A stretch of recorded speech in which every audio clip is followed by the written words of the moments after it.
Hi all, ನಮಸ್ತೆ, welcome back to my channel. ಬರೀ ಬೇಳೆ ಸಾಂಬಾರು ಕಾಳು ಸಾಂಬಾರು ತಿಂದು ಬೋರ್ ಆಗಿದ್ದರೆ ಒಂದು ಸಲ ಈ ಥರ ಸಾಂಬಾರು ಮಾಡ್ಕೊಳ್ತೀನಿ. ಮತ್ತೆ ಮಾಡ್ಕೊಂಡು ತಿನ್ನಬೇಕು ಅನಿಸುತ್ತೆ. ವಾರಕ್ಕೆ ಒಂದು ಸಲ ಆದರೂ ಇದನ್ನು ಮಾಡ್ಕೊಂಡು ತಿನ್ನಿ ಸಖತ್ತಾಗಿರುತ್ತೆ. ಇದಕ್ಕೆ ಮಜ್ಜಿಗೆ ಹುಳಿ ಅಂತ ಕರಿತೀವಿ. ಸೊ ಹಾಗಿದ್ರೆ ಬನ್ನಿ ಇದನ್ನು ಹೆಂಗೆ ಮಾಡೋದು ಅಂತ ನೋಡೋಣ. ಮೊದಲಿಗೆ ಒಂದು ಬೌಲ್ ತೊಗೊಂಡ್ಬಿಟ್ಟು ಅದರಲ್ಲಿ ಒಂದು ಸ್ಮಾಲ್ ಬೌಲ್ ಆಗೋಷ್ಟು ಮೊಸರನ್ನ ಹಾಕ್ತಾಯಿದ್ದೀನಿ. ನೋಡಿ ಇಲ್ಲಿ. ಅದಾದಮೇಲೆ ಶುಂಠಿ ಬೆಳ್ಳುಳ್ಳಿ ಜಜ್ಜಿಟ್ಕೊಂಡಿದ್ದೀನಿ, ಅದನ್ನು ಹಾಕ್ತಾಯಿದ್ದೀನಿ. ಅದೇ ರೀತಿಯಿಂದ ಕೊತ್ತಂಬರಿ ಸೊಪ್ಪು ಹಾಕ್ತಾಯಿದ್ದೀನಿ. ಹಾಗೆ ಕಲರ್ಗೆ ಅರಿಶಿನ ಹಾಕ್ತಾಯಿದ್ದೀನಿ. ನಿಮಗೆ ಎಷ್ಟು ಕಲರ್ ಬೇಕೋ ನಾನಿಲ್ಲಿ ಒಂದು 1/4 ಸ್ಪೂನಷ್ಟು ಹತ್ತಿರ ಎಕ್ಸ್ಟ್ರಾ ಸ್ವಲ್ಪ ಹಾಕಿದ್ದೀನಿ. ಅದಾದಮೇಲೆ ಜೀರಿಗೆ ಪುಡಿ ಹಾಕಿದ್ದೀನಿ. ಇದಕ್ಕೆ ನಾನು ಹಸಿಮೆಣಸಿನ್ಕಾಯಿ ಚಟ್ನಿ ಹಾಕಿದ್ದೀನಿ. ಬನ್ನಿ ಅದನ್ನು ಹೇಗೆ ಮಾಡೋದು ಅಂತ ನೋಡೋಣ. ಮೊದಲಿಗೆ ಒಂದು ಜಾರ್ ತೊಗೊಂಡ್ಬಿಟ್ಟು ಕೊತ್ತಂಬರಿ ಸೊಪ್ಪು ಮತ್ತು ಹಸಿಮೆಣಸಿನ್ಕಾಯಿ ಖಾರಕ್ಕೆ ನಿಮ್ಗೆ ಎಷ್ಟು ಬೇಕೋ ಅಷ್ಟು ತೊಗೊಳ್ಳಿ. ಇಲ್ಲೊಂದು ನಾನು 8 ತೊಗೊಂಡಿದ್ದೀನಿ, ಬಟ್ 8 ಹಾಕಲ್ಲ, ನೋಡಿಬಿಟ್ಟು ಹಾಕ್ತೀನಿ. ಹಾಗೆ ಒಂದು ಸ್ವಲ್ಪ ಜೀರಿಗೆ, ಒಂದು ಸ್ವಲ್ಪ ಉಪ್ಪು, ರುಚಿಗೆ ತಕ್ಕಷ್ಟು ಉಪ್ಪು ಹಾಕಿ ಅದನ್ನು ಮಿಕ್ಸಿ ಮಾಡ್ಕೋಬೇಕು. ಸೊ ಮಿಕ್ಸಿ ಅಂದರೆ ಪೂರ್ತಿ ಪೇಸ್ಟ್ ಆಗೋಬೇಡ, ಈ ಥರ ತರಿಯಾಗಿ ಮಾಡಿಕೊಂಡ್ರೆ ಸಾಕು. ಇದನ್ನು ನಾನು ಅಲ್ಲಿ ಎಷ್ಟು ಬೇಕು ರುಚಿಗೆ ನನಗೆ ಎಷ್ಟು ಬೇಕೋ ಅಷ್ಟು ಹಾಕಿದ್ದೀನಿ. 1 ಟೇಬಲ್ ಸ್ಪೂನಷ್ಟು ನಾನು ಹಸಿಮೆಣಸಿನ್ಕಾಯಿ ಚಟ್ನಿ ಮಾಡಿದ್ನಲ್ಲ ಅದನ್ನು ಇದರಲ್ಲಿ ಹಾಕ್ಕೊಂಡಿದ್ದೀನಿ. ಹಾಗೆ ಇದನ್ನು ಚೆನ್ನಾಗಿ ಮಿಕ್ಸ್ ಮಾಡಿಕೊಂಡು ಕಟ್ಕೋಬೇಕು. ನಾವು ಹೆಂಗೆ ಮಜ್ಜಿಗೆ ಮಾಡ್ತೀವಲ್ಲ ಅದೇ ಥರ ಸೇಮ್ ಮಾಡಿಬಿಟ್ಟು ಇದಕ್ಕೆ ನಮಗೆ ಎಷ್ಟು ಕ್ವಾಂಟಿಟಿಯಲ್ಲಿ ಸಾಂಬಾರು ಬೇಕೋ ಆ ಕ್ವಾಂಟಿಟಿಯಲ್ಲಿ ಹಾಕಬೇಕು. ನಾನಿಲ್ಲಿ 1-2 ಗ್ಲಾಸ್ ಆಗುವಷ್ಟು ನಾನು ನೀರು ಹಾಕ್ಕೊಂಡಿದ್ದೀನಿ. ನಿಮಗೆ ಕನ್ಸಿಸ್ಟೆನ್ಸಿ ನೋಡಿಬಿಟ್ಟು ನೀವು ಹಾಕ್ಕೊಳ್ಳಿ, ಹೆಚ್ಚು ಕಡಿಮೆ ಅಂತ. ಅದನ್ನು ಚೆನ್ನಾಗಿ ಮಿಕ್ಸ್ ಮಾಡಿಕೊಂಡು ಇದಕ್ಕೆ ನಾನೇನು ಮಾಡ್ತೀನಿ, ಈಗ ಸ್ವಲ್ಪ ಕಡಲೆ ಹಿಟ್ಟನ್ನ ಮಿಕ್ಸ್ ಮಾಡ್ತೀನಿ.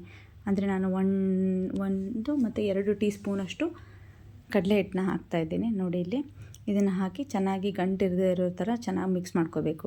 ಮಜ್ಜಿಗೆ ಏನು ಮಾಡಿದ್ವಲ್ಲ ಎಲ್ಲ ಹಾಕಿದ್ದು, ಅದಕ್ಕೆ ನಾನು ಕಡಲೆ ಹಿಟ್ಟನ್ನ ಹಾಕಿ ಇದನ್ನು ಚೆನ್ನಾಗಿ ಮಿಕ್ಸ್ ಮಾಡ್ಕೊತಾ ಇದ್ದೀನಿ. ಇದೇ ಮೇನ್ ಬೇಸಿಕ್ಕು ಸಾಂಬಾರು ಮಾಡೋಕ್ಕೆ. ಹಾಗೆ ಇದಕ್ಕೆ ನಾನೇನು ಮಾಡ್ತೀನಿ, ಸ್ವಲ್ಪ ಉಪ್ಪು ಮಿಕ್ಸ್ ಮಾಡ್ಕೊತೀನಿ. ರುಚಿಗೆ ತಕ್ಕಷ್ಟು ಉಪ್ಪನ್ನು ಇವಾಗಲೇ ಹಾಕ್ಕೊಂಡ್ಬಿಡ್ತೀನಿ.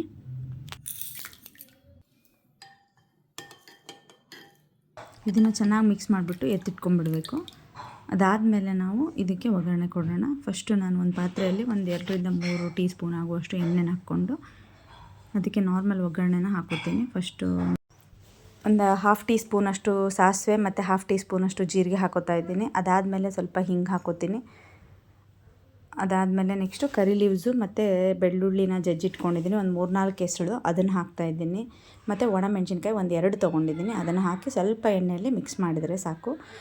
ಅದಾದಮೇಲೆ ನಾವೇನು ಮಾಡಿಟ್ಕೊಂಡು ಸ್ವಲ್ಪ ಕೊತ್ತಂಬರಿ ಹಾಕ್ಕೊಳ್ಳೋಣ. ಇದಕ್ಕೆ ಫಸ್ಟು ಒಂಚೂರು ಹಸಿ ಕೊತ್ತಂಬರಿ ಕಟ್ ಮಾಡಿಟ್ಕೊಂಡು ಸ್ವಲ್ಪ ಹಾಕಿದ್ದೀನಿ. ಅದಾದಮೇಲೆ ನಾವೇನು ರೆಡಿ ಮಾಡಿಟ್ಕೊಂಡಿದ್ವೋ ಮಿಕ್ಸರು ಮಜ್ಜಿಗೆದು, ಅದನ್ನು ಪೂರ್ತಿ ನಾವು ಪಾತ್ರೆಗೆ ಟ್ರಾನ್ಸ್ಫರ್ ಮಾಡ್ಕೊಂಬಿಡೋಣ. ನೋಡಿ ಇಲ್ಲಿ ಅಷ್ಟು ಹಾಕ್ಕೊಳ್ಳಿ. ಆಮೇಲೆ ನಿಮಗೆ ಕನ್ಸಿಸ್ಟೆನ್ಸಿ ನೋಡ್ಕೊಳ್ಳಿ, ಇನ್ನೂ ಸ್ವಲ್ಪ ನೀರು ಬೇಕಿದ್ದರೆ ಹಾಕ್ಕೊಳ್ಳಿ, ಇಲ್ಲಾಂದರೆ ಬೇಡ. ನಿಮ್ಮದು ಕನ್ಸಿಸ್ಟೆನ್ಸಿ ನಿಮ್ಗೆ ಯಾವ ಥರ ಸಾಂಬಾರು ಬೇಕೋ ಆ ಥರ ಹಾಕ್ಕೊಳ್ಳಿ. ಮತ್ತು ರುಚಿಗೆ ತಕ್ಕಷ್ಟು ಬೆಲ್ಲ ಹಾಕ್ಕೊಳ್ಳಿ. ಉಪ್ಪು ಆಲ್ರೆಡಿ ಹಾಕಿದ್ದೀನಿ. ಇನ್ ಕೇಸ್ ನಿಮ್ಗೆ ಕಡಿಮೆ ಏನಾದರೂ ಅನಿಸಿದರೆ ಒಂದು ಸ್ವಲ್ಪ ಆ್ಯಡ್ ಆನ್ ಮಾಡ್ಕೊಳ್ಳಿ. ನೋಡಿ, ನಾವು ಒಂಚೂರು ನೀರು ನಿಮಗೆ ಮತ್ತು ಉಪ್ಪು ಖಾರ ಇನ್ನೊಂದು ಸ್ವಲ್ಪ ಬೇಕಿದ್ದರೂ ಈ ಟೈಮಲ್ಲಿ ಹಾಕ್ಕೋಬೋದು.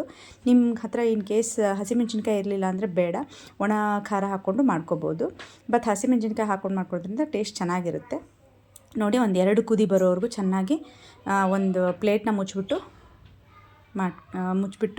ವೇಟ್ ಮಾಡಿ. ಅದಾದಮೇಲೆ ಸಾಂಬಾರು ರೆಡಿ ಆಗುತ್ತೆ. ಈ ಸಾಂಬಾರಿಗೆ ಸ್ವಲ್ಪ ಗಾರ್ನಿಷ್ ಆಗಿ ನಾನು ಕೊತ್ತಂಬರಿ ಹಾಕ್ತಾಯಿದ್ದೀನಿ. ಈಗ ನಿಮಗೆ ಇಷ್ಟ ಆಗಿರುವಂಥ ಹುಳಿ ಮಜ್ಜಿಗೆ ಸಾಂಬಾರು ರೆಡಿ ಆಯಿತು, ಅಥವಾ ಮಜ್ಜಿಗೆ ಹುಳಿ ರೆಡಿ ಆಯಿತು. ಹೋಪ್ ನಿಮ್ಗೆ ಈ ವಿಡಿಯೋ ಇಷ್ಟ ಆಗಿದೆ ಅಂದ್ಕೊಂಡಿದ್ದೀನಿ. ಇಷ್ಟ ಆಗಿದ್ದರೆ ಸಬ್ಸ್ಕ್ರೈಬ್ ಮಾಡಿ, ಲೈಕ್ ಮಾಡಿ, ಶೇರ್ ಮಾಡಿ, ಕಮೆಂಟ್ ಮಾಡಿ. Thank you.